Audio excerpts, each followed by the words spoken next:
الحمد لله رب العالمين والصلاة والسلام على سيد المرسلين وعلى آله وأصحابه أجمعين. قال الله تبارك وتعالى في كلام المجيد والفرقان الحميد: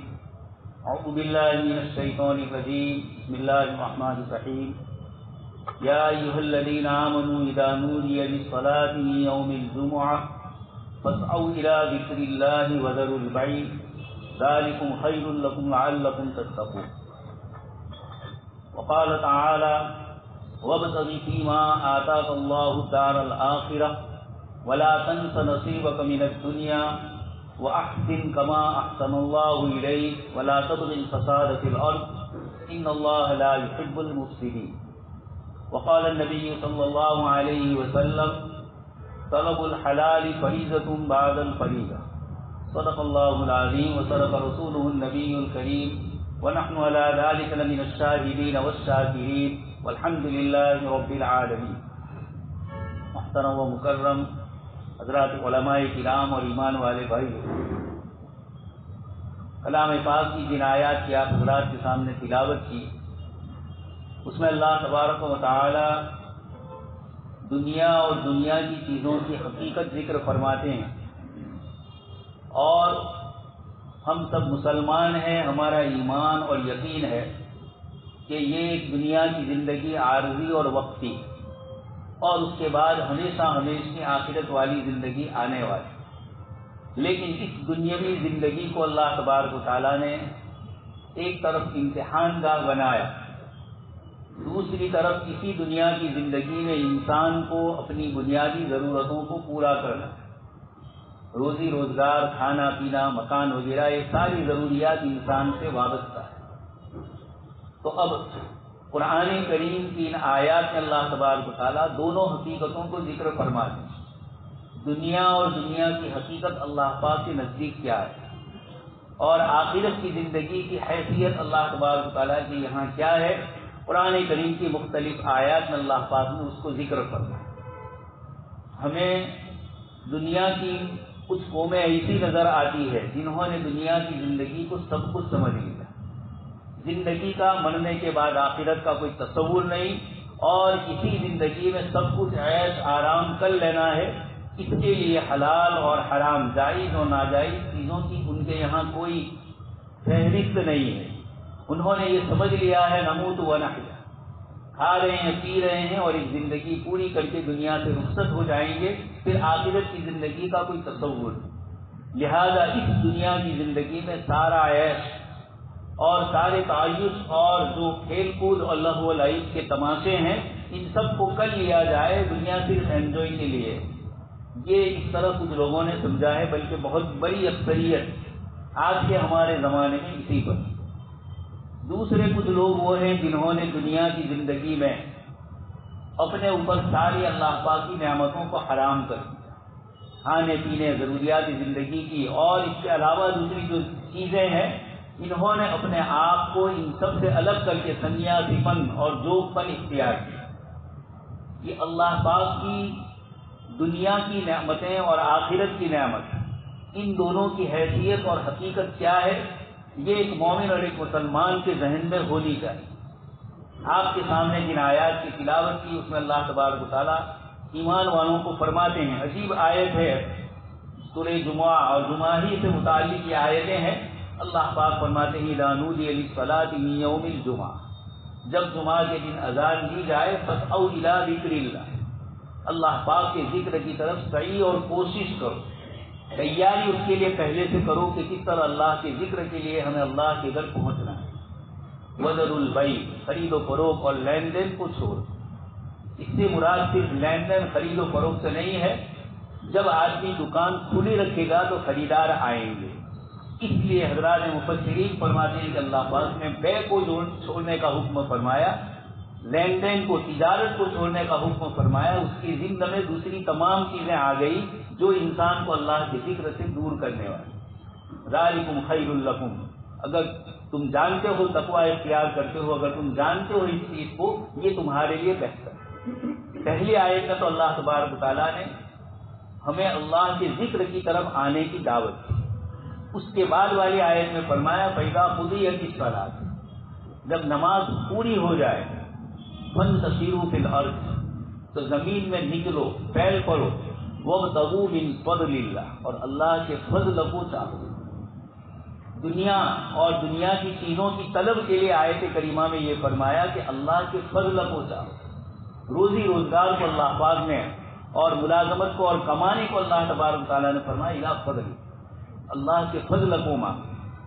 قرآن کریم کی دوسری آیت میں بھی اللہ پاک نے ایک طرف دنیا اور دنیا کی چیزوں کی حقیقتیں عارضی اور وقتی بتلائی، اعلموا انما الحیات الدنیا لعب و لہو، دوسری کئی آیتوں میں انما مثل الحیات الدنیا کماء انزلنا۔ قرآن کریم کی مختلف آیتوں میں ایک طرف دنیا کی چیزوں کی حقارت اور کمی، متاع الدنیا، اللہ پاک نے فرمایا یہ دھوکے کی چیز، لیکن اس دنیاوی زندگی میں رہنا ہے تو ان چیزوں کو اپنانا ہے، لیکن دنیا اور آخرت ان دونوں کی حد بندی کیا ہو، کتنی دنیا طلب کی جائے، کس طریقے سے طلب کی جائے،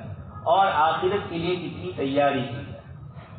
یہ دونوں باتوں کو قرآن کریم نے ملحوظ رکھتے ہوئے پہلی آیت میں نماز کا اہتمام، جمعہ کے لیے مسجد میں آنے کا اہتمام کرنے کا حکم فرمایا،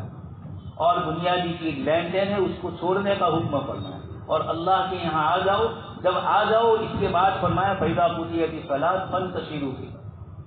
یہ آیت کریمہ ہمیں دنیا اور دنیا کی حقیقت بتلاتی۔ جن لوگوں نے دنیا کی چیزوں کو سنیاسی پن میں سب کچھ چھوڑ دیا، قرآن کریم نے ان کو بھی پسند نہیں فرمایا، وَرَحْبَانِيَّةً ابْتَدَعُوهَا مَا كَتَبْنَاهَا عَلَيْهِمْ، ہم نے اپنی رضامندی ان پر لکھی تھی، یہ جو پن اور کھانے پینے کی نعمتوں سے اپنے آپ کو محروم کرنا، یہ ہم نے ان سے نہیں کہا۔ ایک طرف ایسے لوگوں کو بتلایا، دوسری طرف قرآن کریم نے فرمایا وَالَّذِينَ كَفَرُوا يَتَمَتَّعُونَ وَيَأْكُلُونَ كَمَا تَأْكُلُ الْأَنْعَامُ، کہ وہ لوگ جو دنیا کی زندگی کو سب کچھ سمجھ چکے ہیں، یہاں کس طریقے سے فائدے اٹھائے جائیں، حلال سے، حرام سے، کسی کا حق مار کے کس طریقے سے، یہ سب اللہ تبارک تعالیٰ نے اس دنیا میں ہمارے لیے جاری رکھا ہے۔ جو کھانا اور پینا اور آرام کے جتنے نقشے اختیار کرنا ہو، حلال و حرام کی کوئی تمیز کیے بغیر، یہ سب کچھ انہوں نے سمجھ لیا۔ اللہ پاک نے دنیا کی حقیقت قرآن کریم کی مختلف آیتوں میں ذکر کر کے دنیا کو من فضل اللہ فرمایا، اللہ تبارک تعالیٰ کا فضل فرمایا۔ دوسری آیت میں وَإِنَّهُ لِحُبِّ الْخَيْرِ لَشَدِيدٌ، یہاں بھی مال کو خیر کے لفظ سے اللہ پاک نے تعبیر کی۔ زُيِّنَ لِلنَّاسِ حُبُّ الشَّهَوَاتِ، لوگوں کے دلوں میں چیزوں کی خواہش اللہ پاک کی طرف سے رکھی گئی، اور پھر آگے وہ تمام نعمتیں جن کو انسان دنیا میں استعمال کرتا ہے یا جن کو استعمال کرنے کی محنتیں کرتا ہے، ان ساری چیزوں کو آگے آیت کریمہ میں اللہ پاک نے ذکر فرمایا۔ تو دنیا کی حقیقت کچھ لوگوں نے سب کچھ سمجھ لیا اور کچھ لوگوں نے سب کچھ چھوڑ دیا۔ اللہ پاک نے ہمارے سامنے بتلایا، جو آیت میں نے آپ کے سامنے پڑھی، اللہ تبارک تعالیٰ نے اس آیت کریمہ میں قارون کے قصے کو ذکر کیا، اور قارون کو اللہ پاک نے اتنا خزانہ دیا تھا کہ اس کی چابیاں لَتَنُوءُ بِالْعُصْبَةِ أُولِي الْقُوَّةِ، ایک بڑی جماعت تھک جائے، اتنی چابیاں تھیں تو خزانہ کتنا بڑا ہو۔ اللہ پاک نے آگے فرمایا کہ اس کی قوم نے اس کو کہا لا تفرح ان اللہ لا يحب الفریح، اس پر اتراؤ مت، اللہ کی نعمت پر تکبر مت کرو، دوسروں کو حقیر نہ سمجھو، اور اللہ کی نعمت کو جائز جگہوں میں استعمال کرو۔ یہ قارون سے حضرت موسیٰ علیہ السلام اور ایمان والوں نے فرمایا، اللہ پاک نے اس آیت کریمہ میں اس کو ذکر فرمایا وَابْتَغِ فِيمَا آتَاكَ اللَّهُ الدَّارَ الْآخِرَةَ، یہ جو اتنی بڑی نعمت سے تجھے نوازا ہے، اس کے ذریعے اللہ تبارک و تعالیٰ کی آخرت کی جو زندگی ہے اس کو سنوارو۔ وَابْتَغِ فِيمَا آتَاكَ اللَّهُ، یہ بتلا دیا کہ انسان تیرے پاس جو کچھ ہے تیری ذاتی صلاحیت کی بنیاد پر نہیں ہے، اللہ کا فضل ہے۔ بڑے بڑے لوگ رات دن روزگار کے لیے بڑی محنتیں کرتے ہیں لیکن کامیاب نہیں، اور کچھ لوگ تھوڑی سی محنت میں دنیاوی اعتبار سے کامیاب ہو جائے۔ تو اللہ پاک نے سب سے پہلے یہ تصور دلایا، جیسے قانون نے خود کہا تھا انما اوتیتہ علی علم، یہ میری صلاحیت کی وجہ سے مجھے ملا ہے۔ تو آدمی کی اپنی صلاحیت محنت استعمال کرے، صلاحیت تیار کرے، پیدا کرے، اس کی نفی نہیں ہے، لیکن اس کے بعد جب روزگار مل جائے تو اللہ تبارک تعالیٰ کو یاد کرے اور یہ سمجھے کہ یہ میری ذاتی نہیں ہے، پیدا ہوا تھا بغیر کپڑے کے، قبر میں جاؤں گا صرف کفن ساتھ میں ہوگا۔ تو اللہ پاک نے قارون کو سب سے پہلی نصیحت یہ فرمائی لا تفرح، اقراء مت، تکبر مت کرو، ان اللہ لا يحب الفریح۔ اللہ پاک نے لفظ فرح فرمایا۔ قرآن کریم کی دوسری آیت میں ایمان والوں کو کہا وَبِذَلِكَ فَلْيَفْرَحُوا، اللہ کی آخرت والی نعمتوں کا تم خوشی مناؤ۔ تو خوش ہونے سے نہیں منع کیا، تکبر کرنے سے منع، اپنے مال پر گھمنڈ اور غرور سے منع کیا۔ اس سے سب سے پہلے فرمایا ما آتاک اللہ، اور اسی دنیا کو آخرت کی سیڑھی بناؤ، فیما آتاک اللہ دار الآخرہ، مرنے کے بعد کی جو آخرت کی زندگی ہے وہ اسی دنیا کے ذریعے ہو، لیکن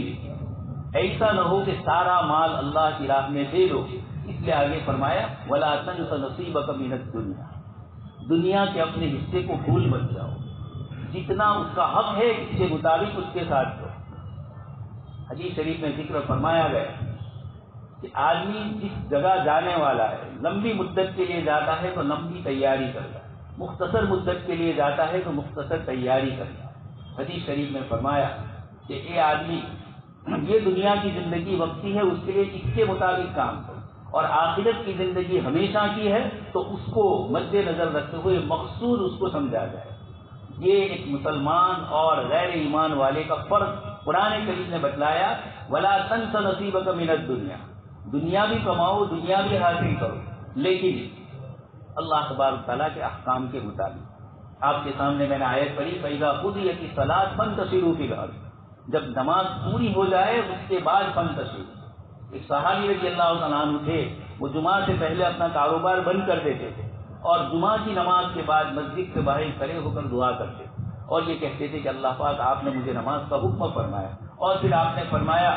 فانتشروا فی الارض، زمین میں سیر کرو، اپنی روزی اور روزگار کو حاصل کرو، لیکن ولا تنس نصیبک من الدنیا۔ یہ اعتدال اسلامی شریعت نے جو روزی روزگار کمانے کے سلسلے میں ہمیں بتلایا، اور کسی مذہب اور کسی تھیوری اور علم والوں کے پاس یہ چیز نہیں ہے، یہ اللہ پاک نے ایمان والوں کو بتلایا۔ اس لیے دوستو اور بزرگوں، ان آیات کے ذریعے ہمیں یہ سمجھنا ہے جہاں لمبی مدت رہنا ہے اس کے لیے لمبی تیاری کرنی، اور جہاں وقتی اور عارضی سفر میں آتی جاتا ہے سب چیزیں لے کر نہیں جاتا، کچھ ضروریات ہی کو لے کر جاتا ہے۔ تو کن فی الدنیا کأنک غریب او عابر سبیل، آپ صلی اللہ علیہ وسلم نے یہ فرمایا دنیا میں ایسے رہو جیسے راستہ پار کرنے والے، لیکن راستہ پار کرنے کے لیے راستے کی چیزوں کو بھی اختیار کرنا ہے۔ اس لیے اللہ کے نبی صلی اللہ علیہ وسلم نے یہ فرمایا کہ دنیا میں اس طریقے سے رہے۔ تو دوست اور بزرگوں، سب سے پہلے دنیا اور آخرت دونوں کا مقابلہ کرتے ہوئے دنیا کو وسیلہ سمجھا جائے اور آخرت کی زندگی کو ہمیشہ ہمیشہ کی زندگی سمجھی جائے، یہ سب سے پہلے ایمان والے کا بنیادی تصور ہے۔ وَأَحْسِن كَمَا أَحْسَنَ اللَّهُ إِلَيْكَ، جب اللہ پاک نے مال دیا ہے تو لوگوں کے ساتھ اچھا سلوک کرو جیسے اللہ پاک نے تمہارے ساتھ اچھا سلوک کیا۔ یہاں بھی اشارہ فرمایا کہ تم اپنے اوپر اللہ کی نعمتوں کو دیکھو، اللہ پاک کی طرف سے کتنے احسانات تمہارے اوپر ہو رہے ہیں۔ اب جب اللہ پاک تم پر احسان فرماتے ہیں تو تم اللہ کے بندوں کے ساتھ حسن سلوک کرو، ان کے ساتھ اچھی طرح پیش آؤ، تکبر نہ کرو، مال کی بنیاد پر اتراؤ مت۔ کوئی غریب اور مسکین اور ضرورت مند آدمی ہے تو اس کی ضرورت کو پوری کرو، کما احسن اللہ الیک، جیسے اللہ پاک نے تمہارے ساتھ اچھا سلوک کیا۔ اور آگے فرمایا ولا تبغ الفساد فی الارض، زمین میں فساد مت مچاؤ۔ مال و دولت ایک ایسی چیز ہے کہ قرآن کریم نے وہاں فساد کا ذکر فرمایا، اور آگے فرمایا کہ اللہ پاک فسادیوں کو پسند نہیں فرماتا۔ وَإِذَا تَوَلَّىٰ سَعَىٰ فِي الْأَرْضِ لِيُفْسِدَ فِيهَا وَيُهْلِكَ الْحَرْثَ وَالنَّسْلَ۔ ایک اور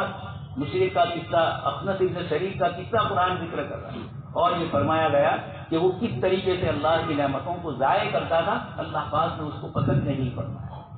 اور اس کے مقابلے میں اللہ کی راہ میں اپنا مال دے دینے والے وَمِنَ النَّاسِ مَن يَشْرِي نَفْسَهُ ابْتِغَاءَ مَرْضَاتِ اللَّهِ، حضرت صہیب رومی رضی اللہ عنہ مکہ مکرمہ میں کمایا تھا، یہ لے کر مدینہ منورہ ہجرت کے لیے جا رہے، راستے میں مشرکین نے روکا کہ یہ ایسے ہی نہیں جانے دیں، تم نے جو کچھ کمایا ہے وہ ہمارے یہاں کمایا ہے، اس لیے پورے کو چھوڑ دو تو ہم تمہیں جانے کی اجازت دیں۔ حضرت صہیب رضی اللہ عنہ نے فرمایا میرے پاس ترکش کے تیر ہے، میرے پاس جانور ہے، ہتھیار ہے، میں تم سے مقابلہ کر سکتا ہوں جتنا ہو سکے، لیکن میں اللہ کے لیے اس کو چھوڑ رہا ہوں، یہ مکہ میں میرا جو مال ہے وہ تم لے لو۔ اللہ پاک نے آیت نازل فرمائی، اسی پہلے اقدس ابن شریک کے متعلق آیت نازل فرمائی کہ یہ الد الخصام جگرادو فسادی ہے، اور صحابی رسول صلی اللہ علیہ وسلم کی تعریف فرمائی وَمِنَ النَّاسِ مَن يَشْرِي نَفْسَهُ ابْتِغَاءَ مَرْضَاتِ اللَّهِ، اپنی جان کا سودا اللہ کے لیے مال دے کر رہے ہیں کہ سارا مال لے لو۔ اللہ پاک کو اتنا پسند آیا کہ اس صحابی رضی اللہ تعالیٰ عنہ حضرت صہیب رضی اللہ تعالیٰ عنہ کے لیے اللہ کے رسول صلی اللہ علیہ وسلم پر یہ آیت نازل فرمائی، واللہ رؤوف بالعباد، اللہ پاک اپنے بندوں کے ساتھ مشفق ہے، مہربان ہے۔ اللہ پاک نے ان آیات کے ذریعے ہمیں بتلایا کہ ولا تبغ الفساد فی الارض، وہ مال اور وہ دولت اور وہ چیزیں دنیا کا سرمایہ جو انسان کو اپنے رشتے داروں کے ساتھ بدسلوکی کرنے پر آمادہ ہے، کسی کی حق تلفی پر آمادہ ہے، صحیح وراثت نہ دینے کے اوپر ہمیں الجھائے رکھے اور وراثت صحیح تقسیم نہ کی جائے۔ اسی طریقے سے وہ مال جس کے اندر حلال اور حرام کی تمیز نہ کی گئی، جس کے اندر سود اور یاد کی آمیزش ملاوٹ ہے۔ میں اور آپ اس وقت دنیا کو دیکھ رہے ہیں، پوری دنیا 2008 سے جو مارگیج کرائسس کے اندر اور مندی کے اندر لگ گئی، اس کے بعد سے ابھی سنبھل نہیں رہی۔ اس کے پیچھے جو ماہرین ہیں اکانومی کے، اقتصادیات کے، ان کا یہ کہنا ہے کہ سود ہی سب سے بڑا ذریعہ ہے۔ اس نے نام ہی اس کا مارگیج رکھا کہ یہی وہ چیز ہے جس کی بنیاد کے اوپر کرائسس ہو رہا ہے اور سماجی زندگی میں انتشار پھیلا ہوا ہے۔ اس لیے قرآن نے پہلے سے فرما دیا ولا تبغ الفساد فی الارض، مال و دولت فساد کا ذریعہ بھی بنتے ہیں اور نعمتوں کا بھی ذریعہ بنتے ہیں۔ حضرت ابوبکر صدیق کو اللہ پاک نے فرمایا ولا یأتل اولو الفضل منکم والسعة ان یؤتوا اولی القربى والمساکین، اپنے قریبی رشتے داروں پر نیک سلوک کرنے کے سلسلے میں جو کچھ سوچا گیا حضرت ابوبکر صدیق کی طرف سے، اللہ پاک نے فرمایا ایسا مت کرو، الا تحبون ان یغفر اللہ لکم، کیا تم یہ نہیں چاہتے ہو کہ اللہ پاک تمہاری بخشش اور مغفرت فرمائے؟ تو اس لیے اس وقت دنیا کی زندگی کو سب کچھ سمجھ لینے والا ایک بہت بڑا طبقہ ہے۔ دنیا مادیت کی طرف جا رہی ہے اور ایسی جا رہی ہے کہ پیچھے مڑ کر دیکھ نہیں رہی ہے۔ رات دن اخبارات میں اور میڈیا کے ذریعے جو خبریں آ رہی ہیں، کسی کو مارنے کی، کسی کو قتل کرنے کی، کسی کے ساتھ یہ، کسی کے ساتھ یہ، لوگوں کے ساتھ ان کے پیسے لے کر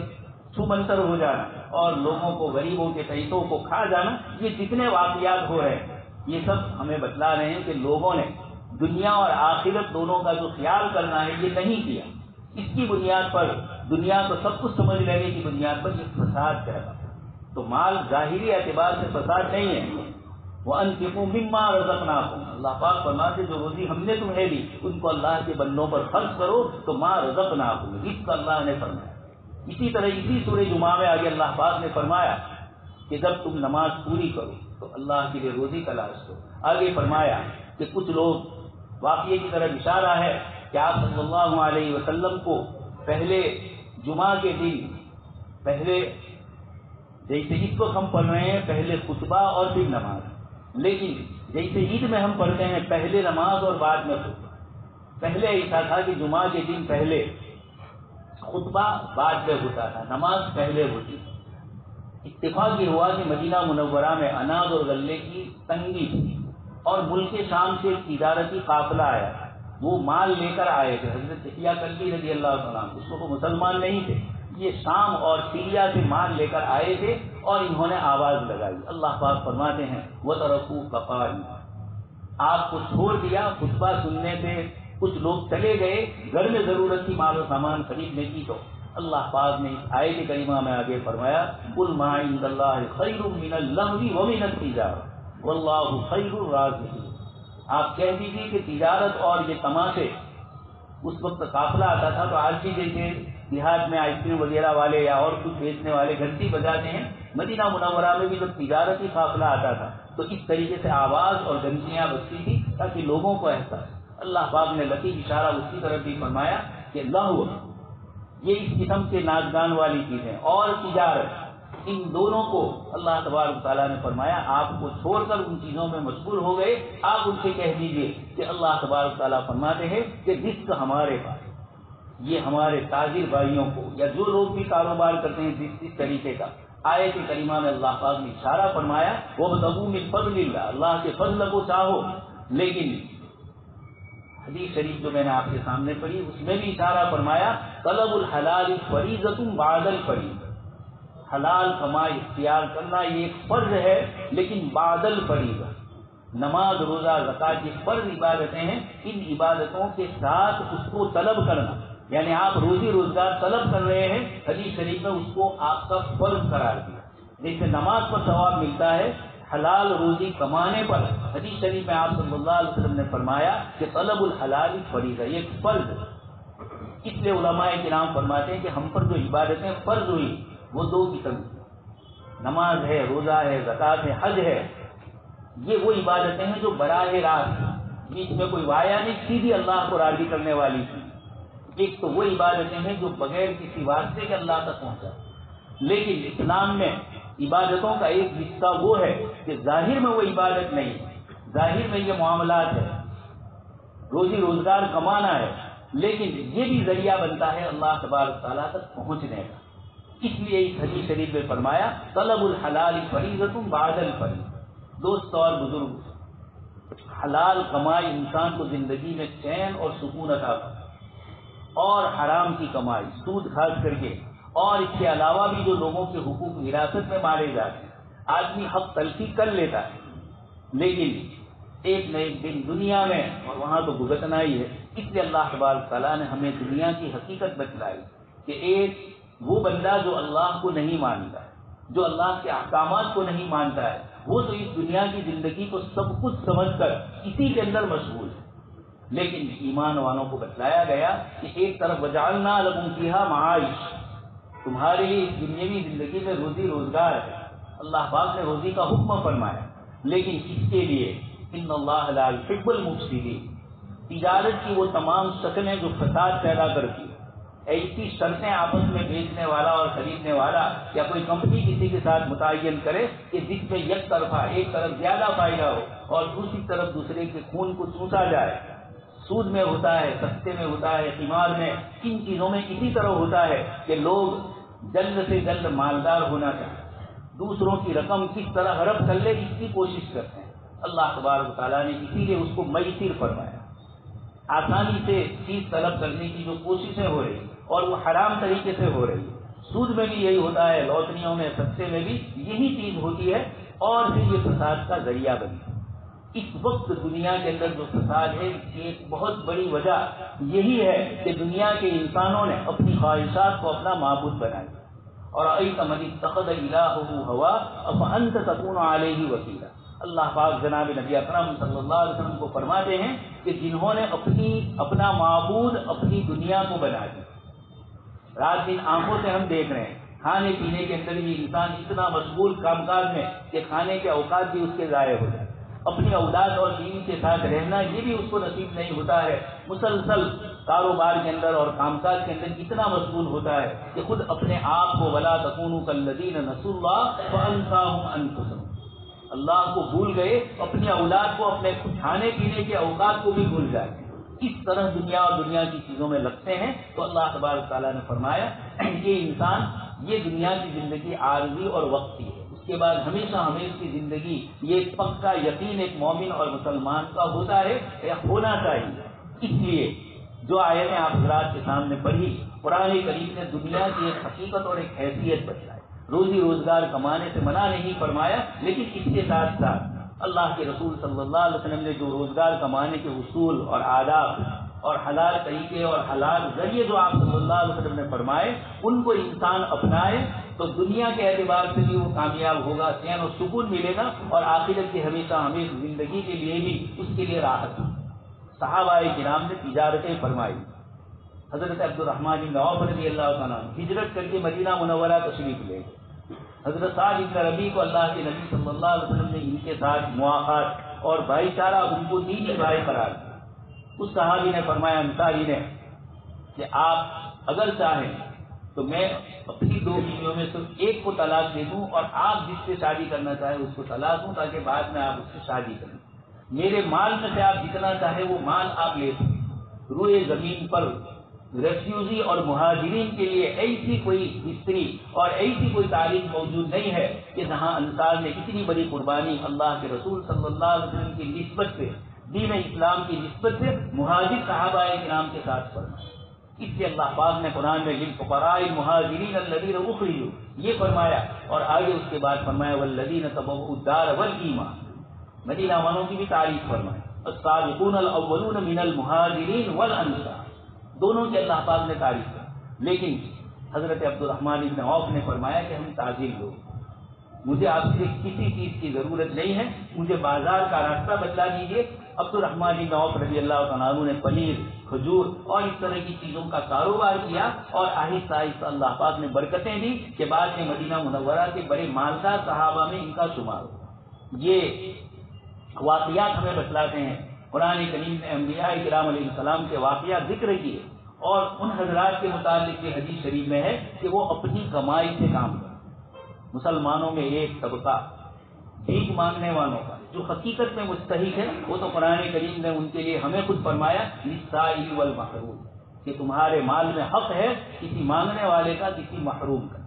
لیکن امت کا سمبول بن جائے مانگنا، فقیری، دنیا میں اس وقت جتنے لوگ مانگنے والے ہیں ان کا سروے کیا گیا، 25% مانگنے والے مسلمان، چاہے مسلمانوں کا لباس پہن کر ہو یا حقیقت میں مسلمان ہو اور روزی روزگار کماتے نہیں ہیں، مست قلندر ہوتے ہیں، لیکن لوگوں کے پاس بھی۔ حدیث شریف میں یہ فرمایا کہ جو بغیر ضرورت کے مانگے گا، لوگوں کے سامنے اپنا ہاتھ بڑھائے گا، قیامت کے دن اس کے چہرے کو زخمی کیا جائے گا، تاکہ لوگوں کے سامنے اس کی رسوائی ظاہر ہو کہ یہ وہ شخص تھا جو بغیر ضرورت کے لوگوں سے مانگتا تھا۔ اس کو تو یہ کہا، اور ہمیں فرمایا حدیث شریف میں کہ اگر کوئی آدمی اپنی پریشانی کی شکایت لے کر آئے تو تم اس کی شکایت دور کرو۔ بنی اسرائیل کا ایک تاجر تھا اور اس نے زیادہ نیکیاں نہیں کی، اس کا انتقال ہو گیا۔ اللہ پاک نے فرمایا تیرے پاس کیا ہے؟ حدیث شریف میں آپ صلی اللہ علیہ وسلم نے یہ قصہ ذکر فرمایا۔ اس سے پوچھا گیا، اس نے کہا میرے پاس تو کوئی چیز نہیں ہے ایسا عمل جس کو میں پیش کروں۔ اللہ پاک نے فرمایا ہمارے پاس تیری ایک نیکی ہے، تو جب اپنے آدمیوں کو پیسوں کی وصولی کے لیے لوگوں کے پاس بھیجتا تھا، بڑا تاجر تھا، چھوٹے تاجروں کے پاس جب اپنے آدمی کو بھیجتا یا کسی نے خریدا اور رقم ادھار رکھی تو وہ اس وقت یہ کرتا تھا، اپنے آدمیوں کو کہتا تھا سامنے والے کے ساتھ نرمی کر، اس کے ساتھ اس طرح کی باتیں اور اتنا غصہ مت کرنا، زبردستی اس پر مت کر۔ اللہ پاک فرماتے ہیں یہ تیری صفت، یہ حقیقت میں میری صفت کہ اللہ پاک اپنے بندوں کو معاف فرماتے ہیں، نرمی کرتے ہیں۔ اللہ تبارک و تعالیٰ نے فرمایا کہ میں نے تجھے معاف کر دیا، تو نے وہ عمل کیا جو عمل اللہ کی صفت۔ یہ جناب نبی اکرم صلی اللہ علیہ وسلم نے فرمایا۔ اس طریقے سے اللہ تبارک و تعالیٰ نے حلال کمائی، روزی روزگار کی، ان سب چیزوں کی ہمیں اللہ تبارک و تعالیٰ نے تلقین فرمائی۔ آپ صلی اللہ علیہ وسلم نے احادیث مبارکہ میں بہت تفصیل سے تجارت کے اصول اور ضابطے اور معاملات اور سماجیات کے تفصیلی معاملات آپ صلی اللہ علیہ وسلم نے ذکر فرمائے۔ اللہ پاک سے دعا ہے اللہ تبارک و تعالیٰ ہم سب کو حلال کمائی کی طرف متوجہ فرمائے، دنیا کو دنیا سمجھ کر برتنے کی اللہ پاک توفیق عطا فرمائے، اور آخرت کی زندگی کے لیے اللہ تبارک و تعالیٰ ہمیں بہترین توشہ یہاں سے تیار کرنے کی توفیق عطا فرمائے۔ آمین وآخر دعوانا